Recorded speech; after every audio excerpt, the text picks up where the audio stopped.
இன்று காலையில் பிலிப்பீன்ஸ் வேகன் சிட்டியில் நிலை கொண்டிருக்கும் மணிக்கு 129 கிலோமீட்டர் வேகத்தில் வீசக்கூடிய ஃபுங்வோங் புயல் கண்டறியப்பட்டதைத் தொடர்ந்து மலேசிய வானிலை ஆய்வுத்துறையான மெட் மலேசியா ஆலோசனை வழிகாட்டலை வெளியிட்டுள்ளது.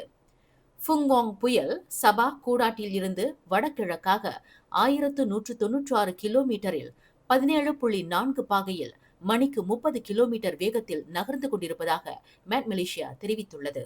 ஃபுங்வாங் புயலின் நகர்ச்சி காரணமாக தென்சீன கடலில் பல்வேறு இடங்களில் பலத்த காற்று வீசும், கடல் கொந்தளிப்பு ஏற்படும்.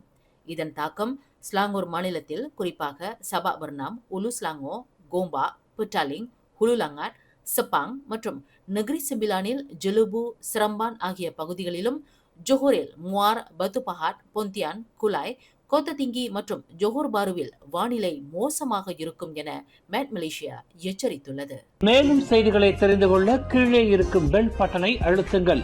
உங்கள் மகிழ்ச்சியை வெளிப்படுத்த லைக் மற்றும் ஷேர் செய்யுங்கள். தொடர்ந்து திசைகளோடு இணைந்திருக்க சப்ஸ்கிரைப் செய்யுங்கள்.